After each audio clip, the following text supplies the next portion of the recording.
I could hear you.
Can people see my screen?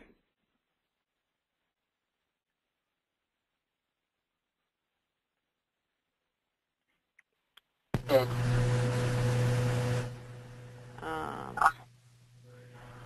going to unmute people so that they can speak in the beginning so I can know who's on.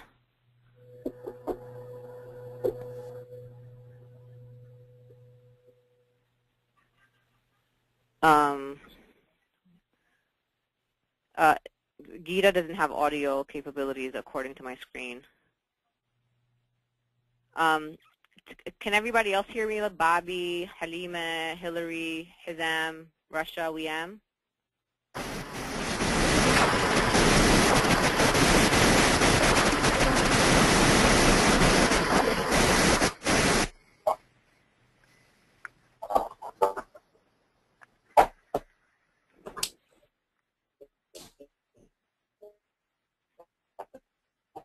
Hi, this is Liam from ACC. Hi, Habibti. Welcome. This is Bobby at the Arab American Cultural and Community Center in Houston. Awesome. Mike Corbin at NNAAC. Awesome. Why does my computer keep moving on its own? Is Hillary on?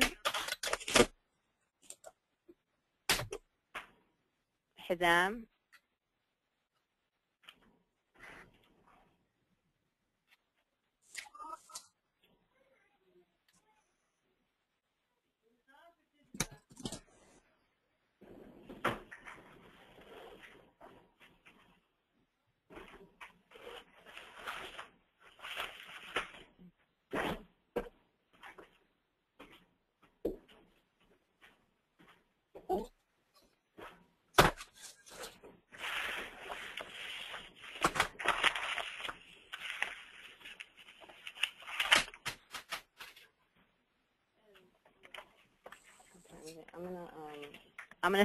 I'm starting in 1 more minute.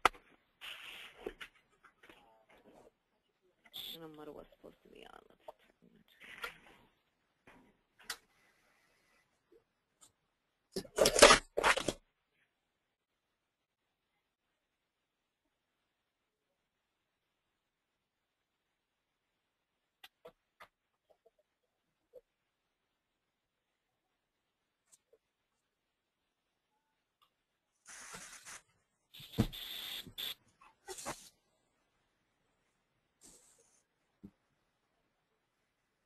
The broadcast is now starting. All attendees are in listen-only mode. Hi, everyone. This is Amira Gillespie. We're going to get started in a couple of minutes here. The webinar, we're going to wait for a couple of more people to join the line. Can everyone hear me pretty good? I think they're only in listen mode.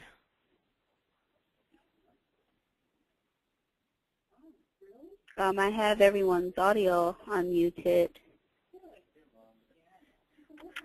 Amira? Hi, Nadia. Hi. We can hear you. Just, okay, great. Okay. I think we were in listen-only mode, but obviously you can hear me now.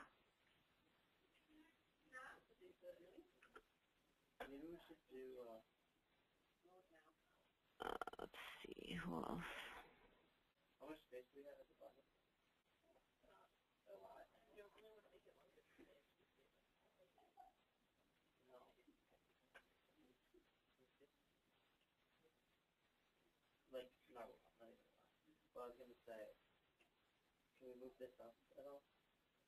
So Mud was running, getting back to her office to get on. That's from Arab American Family Services. I have Houston, Arab American Action Network, AI, Arab American Family Support Center, NAAC staff. I got San Francisco, and I got Arab American Association of New York in my office. And then we were waiting for Arab American Family Services. Access California, they filled out our survey, but today they have World Refugee Day.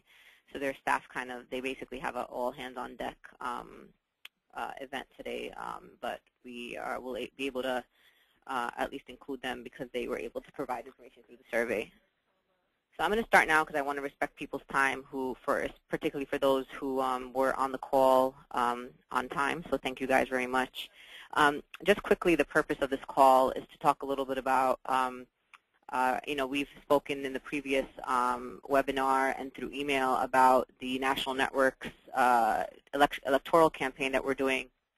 We'll be doing voter registration in many key areas and just talking about, what is going to be the National Network's issue platform. So it's not just that we're Arab American and we want people to vote in the election regardless of who they vote for and focusing on local elections, but really what is it that drives us to the polls? What are the issues that our community cares about?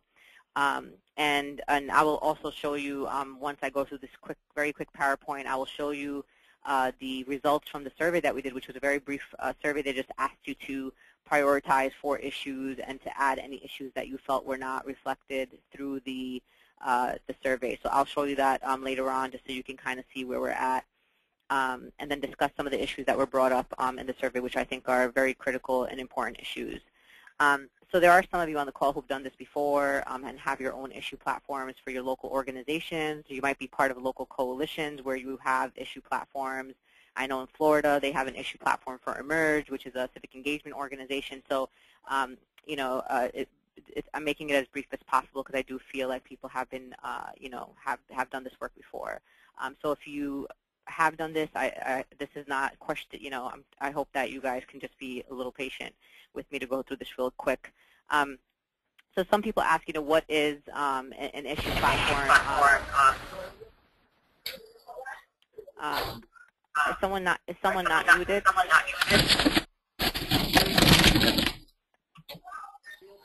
Sorry.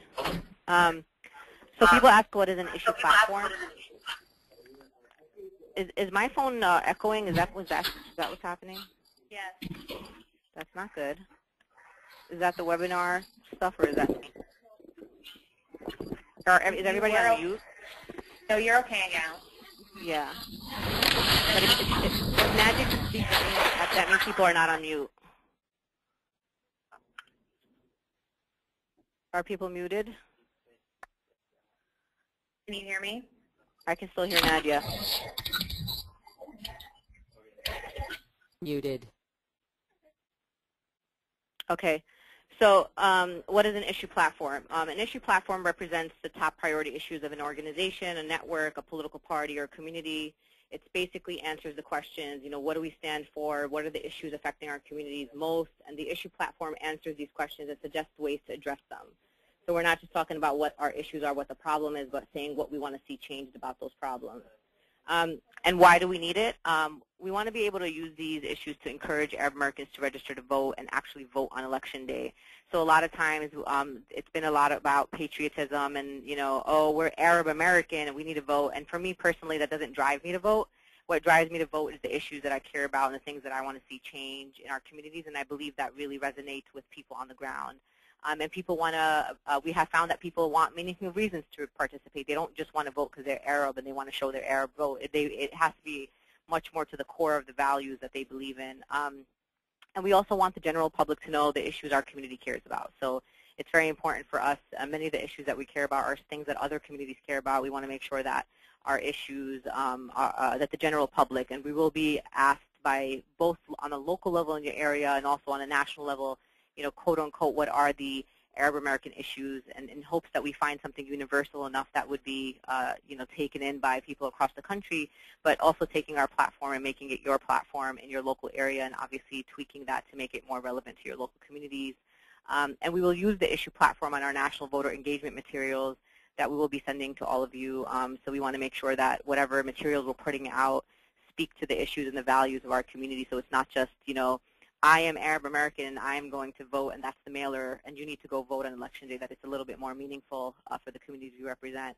And I wanted to give you an example before we go on to the process of how we're going to create our national platform of what it means to have a platform. So I'm giving you an example from the YWCA in Madison, who basically, the YWCA's mission, I used to work for the YWCA, so that's why I chose them as an example.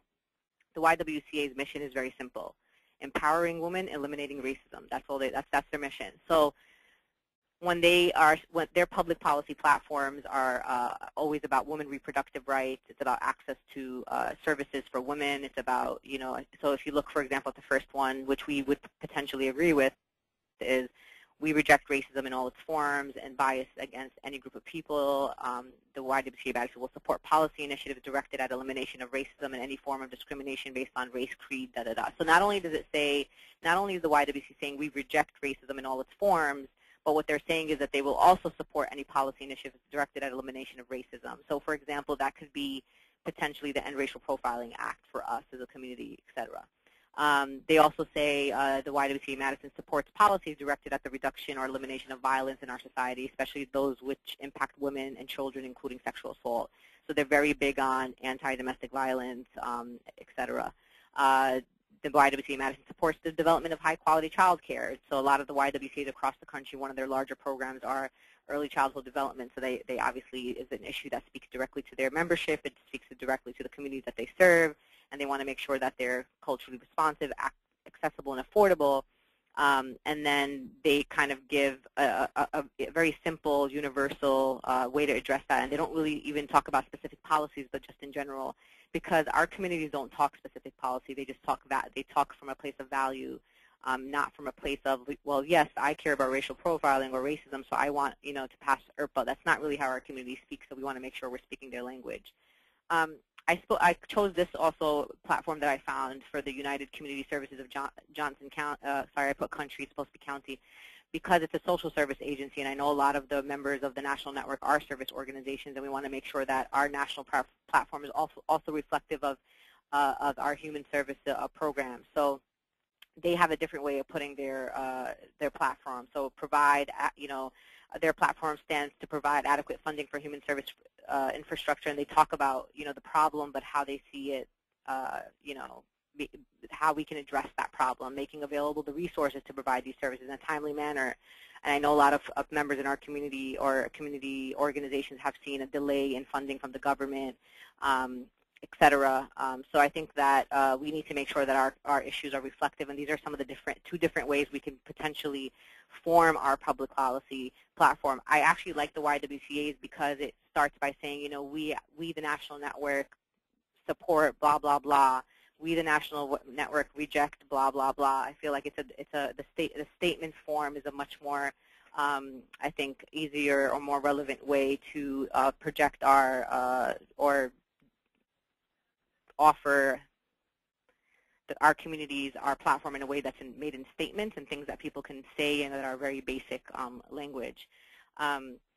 And how do we get to our issue platform specifically at NAAC? And when I looked at the results, which I'll show you, while we know that the Arab American community cares a lot about many international and foreign policy issues, I'm one of those people. I care about, you'll see the issues that were brought up in the survey by some organizations that talk about Palestine, that talk about, anti-military intervention in the Middle East. I'm on that tip too.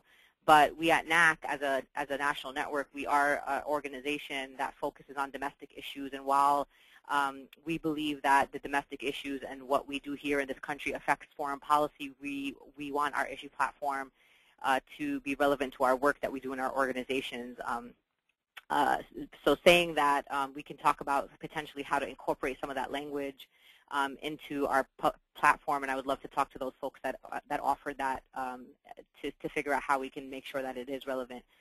So we sent out a survey and asking members to prioritize issues. We sent out 4 issues and gave you an opportunity to add if you thought we were missing something. We have 12 organizations who filled out that survey, and And so I think that that's not the entire network, but those are the people that their organization's voice was heard. Geographically, we had from California, Illinois, Boston, Massachusetts. We had San Francisco, obviously New York, 2 organizations in New York, obviously Michigan. So it's reflective geographically. While not all the organizations filled it out, but I feel like it's very reflective and very consistent with the issues we presented. I'm going to share those results with you right now in another screen, and we will have discussion to ensure folks are comfortable with the top 3 issues and how they were categorized, because it's very consistent. So there isn't 2 that are like fighting for first place, which I thought was really interesting. And what I was thinking of doing is, after we have that discussion and maybe people can provide some suggestions, I wanted to draft those issue statements. So there would be 3 or 4 statements.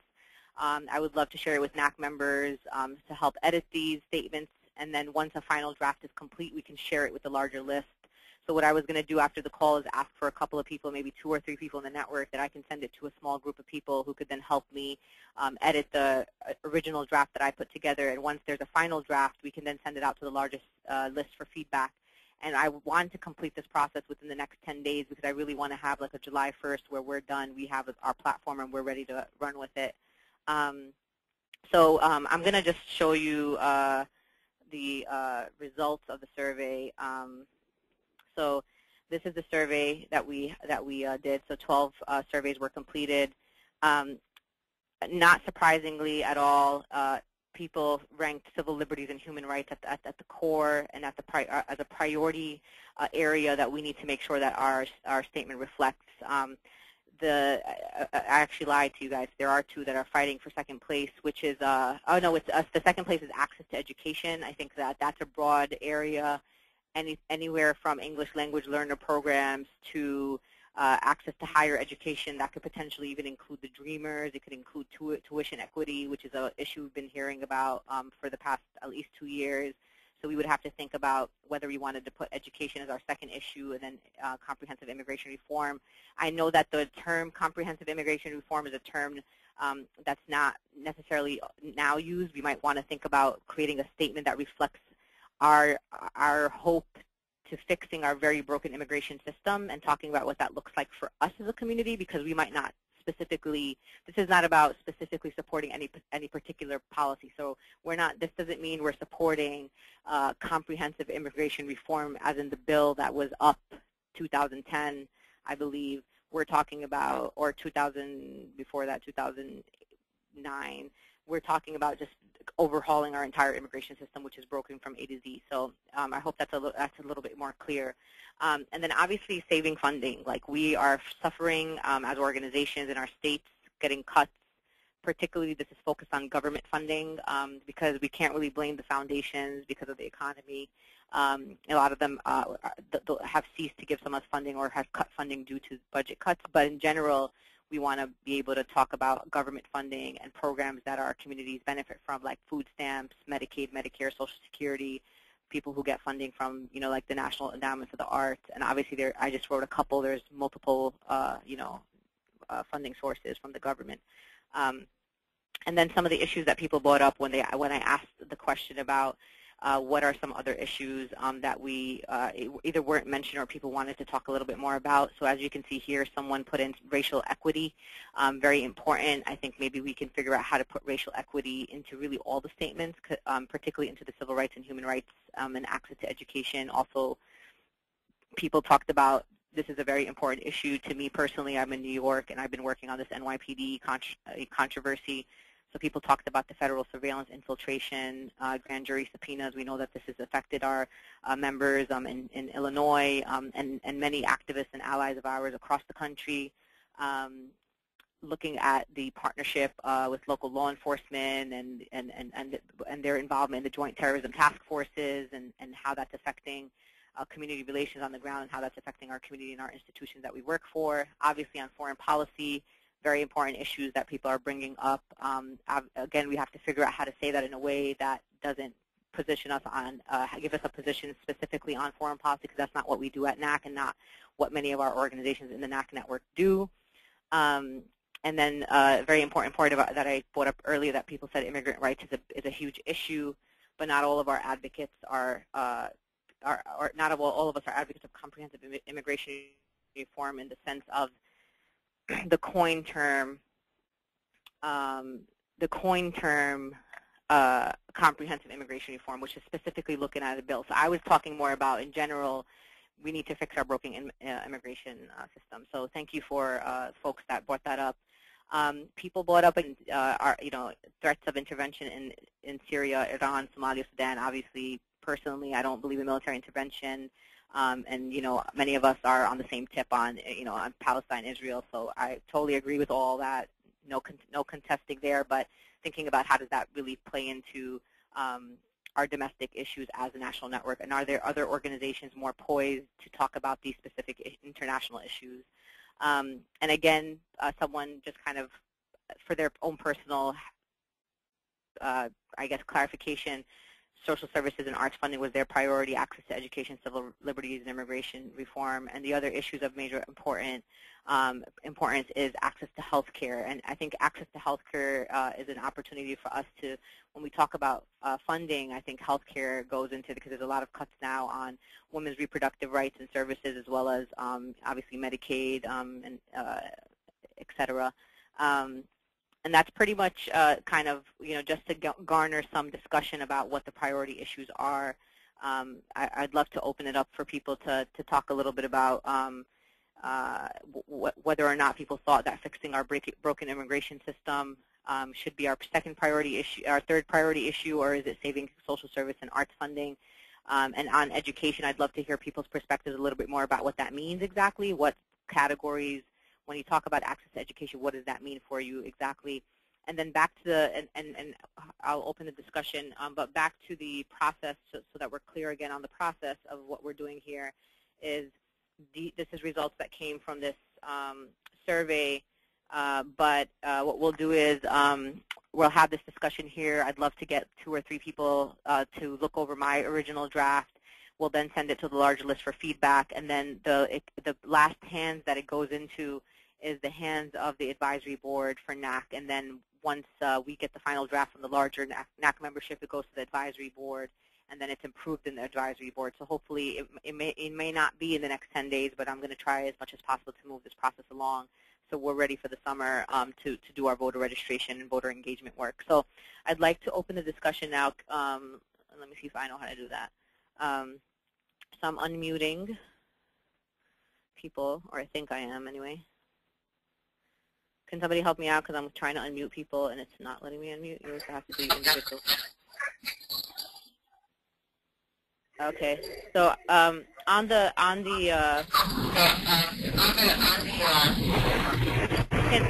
people? I'm going to unmute everyone, but can people personally unmute themselves? I mean, personally mute themselves. Yeah, because some people have a lot of background noise. So I'm learning how to use this too. So I have this is kind of cool actually. I have a Madwa has her hand up, I guess. That's what it looks like. Oh, I accidentally put it up, but. Oh no, I saw Natty, did you have your hand up also? I don't, I unraised it. Oh, you unraised it. So I just want, I'm gonna put back the, maybe that was the wrong one. I'm going to put back my window on the survey results. I'd love to get people's perspective about, did anything surprise you? How do we prioritize the last 2 issues that seem to be in competition? Oh no, I see what happened here. Yeah, I see how it is. Yeah. Okay, go ahead. Anybody wanna? Access to education can be tied into, well, in some ways, the way we've been focusing on it is that we've been working with the Latino community, and they have something called the Bilingual Parents Association, in which the state, it's mandatory for the state to fund these sort of programs so that the immigrants within the school have resources that would kind of help them to like integrate. So that would kind of be tied in with like the comprehensive immigration reform, because you are helping people to not only come to this country but to integrate into the system. So I don't know, I think that's one of the platform issues that we should maintain. So, can you be sure when you chime in to introduce yourself? Oh, I'm sorry. My name is Marwa. I'm from Arab American Family Services in Bridgeville, Illinois. Great, thank you. Awesome. This is Leanne from ACCSF. oh, just one second. Aisha? Getting a lot of noise. Please try muting her. Okay, sorry, go ahead. This is Leanne from ACCSF. I was wondering, this is just an issue about the results of the survey. There's that person who wrote in that they didn't vote for immigration reform, but might have maybe if it was phrased differently. And I'm wondering if that would then shift the numbers from putting it at like 6 instead of 5, and then that would cover the third issue. Yeah. Yeah, like if it had been phrased as like immigrants' rights or something like that, if that wouldn't have changed it. So what's funny about that is I know that our membership well enough to know who wrote that in there. So I think I'm going to follow up with that organization to actually ask that same question, because I do believe if I was able to clarify it, that they would have probably. I mean, I know firsthand that they've been working on this issue of fixing our broken immigration system on a local and state level. So I know that they would probably be a proponent of saying we want to fix our broken immigration system and giving everyone, regardless of their immigration status, access to blah blah blah blah. I think that they would probably vote for that. So that was a great that was a great point. I wanted to ask folks about the when we talk about civil rights and obviously human rights, that's such a broad kind of spectrum. Like we could say so many things about human rights, and civil rights could mean women's reproductive rights. It could mean rights of students. It could mean rights to due process. I mean it's a whole bunch of things, right? I definitely want to make sure that one of our policy priorities is tying into surveillance, law enforcement, kind of being treated with dignity and respect, et cetera, and figuring out how to make one specific one specific policy statement that's specifically about that particular issue, maybe even tying into racial profile and religious ethnic profiling.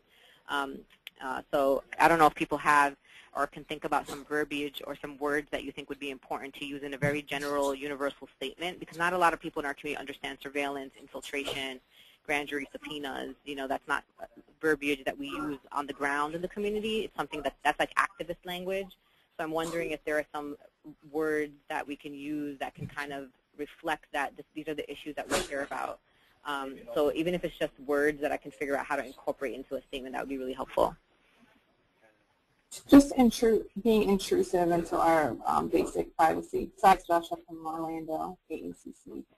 Just using the word intrusive, basic civil rights, your privacy, those terms. So rights to privacy is a good one. Yeah. I'm trying to think about other ones. I think racial profiling is understood. I don't think that's necessarily an activist term. Oh yeah, definitely not racial. That's why I'm saying racial, because it's not in that the organization or the person that wrote that didn't say racial profiling in their statement, and I think racial profiling is a great way to tie that in there. But I really feel strongly about talking about that no one should be subject to, like trying to figure out terms that we don't, like we say for example unwarranted surveillance, for example. Like I don't know if someone on the ground understands that, but that everyone should have a right to privacy, a right for this, right for that. Something like words that can be easily translatable to kind of a layperson in our communities is what I'm talking about, and making sure that we're including all these issues about infiltration, surveillance, right to privacy. I'm definitely going to use racial profiling because I think that's a term that I think people, religious, ethnic, racial profiling, something I think people will get. Also, Linda, basically how the campaigning has been targeting Arab Americans kind of as a scapegoat or an outlet. We also want to, if we somehow unite, they're going to see numbers, they're going to see us all together. We have to make a statement that it's not right for them to use us as like the butt of their campaigning, whether who's more anti-Arab than the other. Like, we need to be able to present that issue and address that. Hey, we don't appreciate that, and I don't know, I just think that's a basic imperative point that they use against us whether if it's Islamophobic. I know like it's Arab Americans, but they're still Islamophobes, and they correlate it with Arab Americans, and we kind of want to deter from that. Yeah. So definitely, absolutely. I mean, what we saw go down in 2010 is something that I don't think our community should stand for again, which is basically elected officials using our community, both the Arab and Muslim community, to basically raise funds. So basically, the more Islamophobic you were, the more money you raise, and that's how the Tea Party got into place. And we're not going to stand for that as a community. For the policy statements, I think NAAC will be putting out some press releases as well, and we're going to be helping folks on the ground do that as well. And I think that in this context, we're going to say that we will not, as a community, be scapegoated. That we're going to be whatever that we will not allow that to happen, and we would need to be a community that's treated with dignity and respect. Blah blah blah. We have a voice and all that stuff. But I think for the policy statements, I'm trying to figure out how to make the statements reflect that type of sentiment, but in a way that's positive, so people don't see our entire platform as something that's negative. But how do we speak from a place of value, right? So our community, we value, our civil rights. We value family. We value education. We value unity in our community. Because the other thing that happens within the Muslim community, as we saw today in the King hearings, is that our government tries to divide and conquer us, right? So tries to pin us up against each other. And how do we talk about our coalition work with, when we talk about when our statement includes things like we support access to education for all students, regardless of their immigration status, race, blah, blah, like all, trying to find unifying statements that even if the Latino community picked up our policy, platform, or a Jewish community or a African American community, they can say, wow, like we agree with them, like we would stand with them on that public policy platform. So we're creating a unifying positive message. So that would be helpful. The conversation could go on for a little while. So I wanted to ask before we move on to getting more, for people to add more or specific things to the different topics. I think that each of them is really broad. Is anyone interested in being one of those 3 people that I send my draft to, so that we can kind of have something much cleaner to present to the larger list? Is anybody interested in being someone who can just look over the first draft that we put out? I don't mind looking over it. I'm sorry, who's that? Russia. Russia? Yeah. Did I hear somebody else also? Yeah, this was Bobby in Houston. Bobby. And we am in San Francisco. Awesome. So what I'll do is I'm going to be drafting this. I'll draft the policy statements. I'm going to do like 4, and then I'll send them to Russia, Bobby, and Weam, and Nadia. And then what we'll do is once we all feel comfortable with how it is and we've edited, I'll put it on a Google document, and then we can then share it with the larger membership. And then once the larger membership kind of feels cool with it, we'll then send it to get approved by the advisory board. Do people think that that's a good process? Does that sound like something people think or agree with? Or does anyone, or maybe let's make this easy, does anyone have any objection to that? Any objections? Not an objection, just a suggestion. Being that you want to apply it to all race groups, maybe even once everyone looks over it, if you have a connection with the Hispanic community or someone outside our community to look over it. That's outside great. the community. Is that Halima? It's Russia. Oh, is that Russia? Yeah. Awesome. So would people be comfortable? So I'm in New York City. I'm based in New York City. Would people feel comfortable with me? We have a lot of good kind of Latino membership-based organizations that kind of been doing this work for a really long time. So are people cool with me sharing it with? I'm going to share it with 2 organizations, or at least 2 people from 2 separate organizations that I think have done this for a very extensive time and can really be helpful. So one of the organizations called Make the Road. They're the largest Latino membership organization in the state of New York. And the other organization is the New York Immigration Coalition. It's a statewide immigrant rights coalition with about 175 members. And then on the racial profiling piece, I wanted to on the section where we talk about racial profiling, specifically civil rights around surveillance and kind of this targeting of our community. And I feel like you're right. There's kind of no way to say that in a positive way except talking about what our rights are. And we demand those rights. I might want to show that particular statement to the Rights Working Group because they've been doing a lot of work around this and have a lot of good verbiage that we've used. And I know that some of the NAAC members are also members of the Rights Working Group. So I'm going to show the first draft also to Make the Road and the New York Immigration Coalition, and then I'll also share the particular piece on racial profiling to the Rights Working Group just to see if it kind of, we also want to be consistent with kind of what the messages are being sent out by our allies, so that we're basically contributing to the conversation and not saying something totally different. I don't think we'll do that, but I'm just saying it looks good for people. Like someone brought up a good point that looks good that we're kind of bringing in our allies to kind of help us ensure that we're consistent and on message. Do people feel comfortable with that? Or, I mean, does anyone feel not comfortable with that? I see a hand up for Weam. Yeah, I just wanted to voice that I think that it's important that not just to state it in terms of general, like, assertion of our, civil liberties, because that is something that all Americans are concerned about and is something to, but like the thing that makes it specific to our community is the specific targeting piece, and I think that needs to be explicit, the federal and local law enforcement targeting our communities unjustly.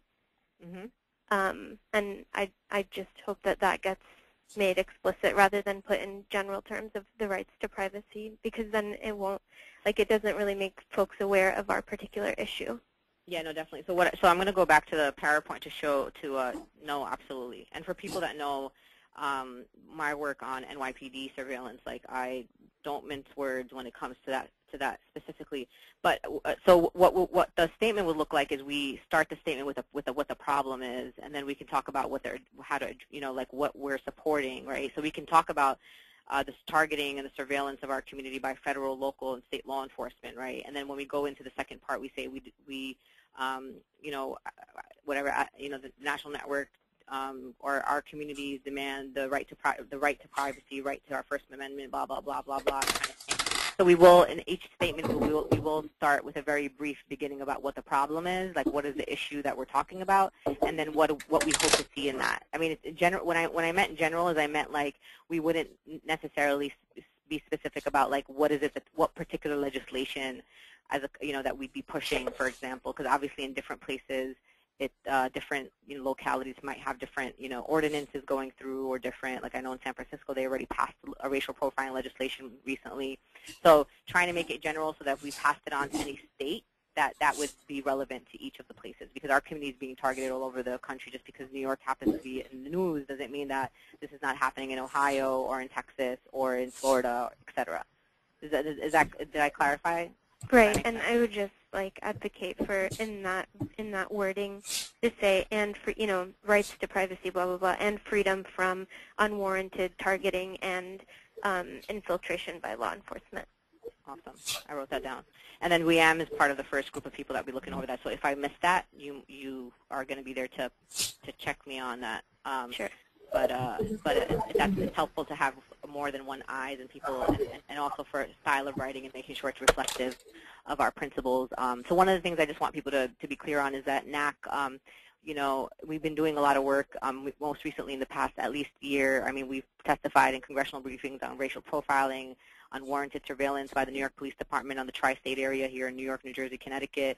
We haven't minced words. We've spoken up on NDAA. Nadia wrote an op-ed where she talked about the Constitution being crumbled up. So we are getting to a position where we're not going to mince words on the issues that are affecting our communities, and we want to make sure that our values and principles are also reflected. So we're not just talking about what the problem is, but we're also talking about why those problems are violating the very values and who we are as not necessarily Americans, but as people residing in the United States, because we also want to make sure that we're including people in our community who are not Americans, which is something that I think a lot of people, we want to talk a lot about Americans, America, but really we are serving people in our community who are not Americans and still deserve dignity and respect, and freedom and the right to privacy and unwarranted or not to be subject to unwarranted surveillance and intimidation by local, state, and federal law enforcement.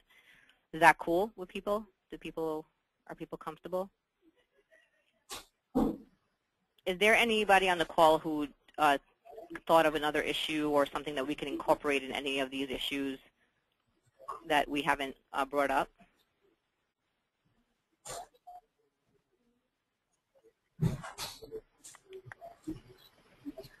Nadia, do you want to add anything?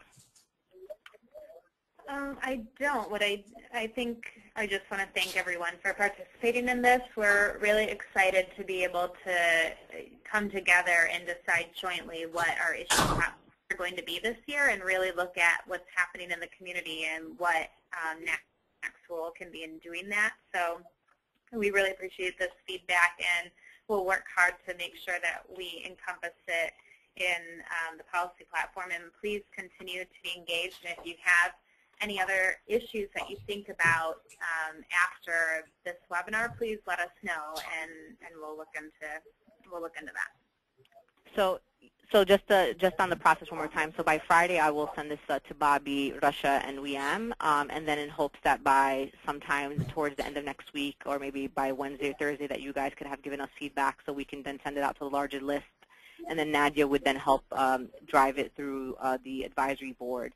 The other thing also that I wanted to provide as well is that for folks that are really interested in providing a local platform, so if there's specific issues on the ground in your particular area and you want to be able to take our platform and tailor it to your local community, like I want to be able to help you with that. So please reach out to me. My contact information is in all my emails. Email me, call me, because I really want to make sure that we're consistent on a national level. One of the things about building power is about consistency. So if we're if Houston's saying, the same thing that we're saying in New York, and New York's saying the same thing that's happening, that the San Francisco is saying, and what San Francisco is saying is what Chicago is saying, that really builds political power, and it doesn't allow people to divide us across the country and makes us a really unifying voice. So I want to be able to help people create their own local platforms. If for any reason there are other issues that you'd like to add on to what we already have or will have. So please feel free to reach out to me on that. Also, I would like to add, before everyone kind of leaves the call, this is Amira Gillespie. I wanted to add that there is a AP reporter in Washington, D.C. who's looking to do a story on the mobilization of Arab American voters. So if there's anybody interested in that, you can please email me at amiragillespie@gmail.com, or just my regular email that you guys kind of get on the daily. And if you would like to participate, I think it'll be really interesting for her to get the information from kind of all of us nationally and see what we are working on. So if there's anybody interested in doing an interview, you can just email me, and I will forward her your information. I'm gonna call out someone on the call. Dasha, you might want to get that AP report on Florida, because Florida has been positioned as a swing state, and it might be a really interesting story to have something come out on Florida and the Arab American and Muslim community, because I know that you guys are also working with Emerge and with AAI and with NAC. I think that might be actually a cool story for her. Yeah, so I'll email you, Amita. Okay, thank you so much. Anybody else have anything else? Thank you so much, guys, for participating. And really, I just want to make sure that when we, come out of this process, that people feel that they contributed and that this was a kind of network effort. And that's kind of like the mission of this whole particular call. But more so going forward, that we make sure that our process is inclusive. And if there is any time where you think that our messaging is not good on a particular issue, or especially on some of the more timely stuff that's been coming out, please give me a call. I'm always open to suggestions and maybe seeing something from a different perspective. So feel free to have this open kind of candid discussion. And thank you for those who contributed to the conversation today. Thank you, Linda, and everybody. Great job. Thank you. Thank you. Thank you. Thank you. Thanks.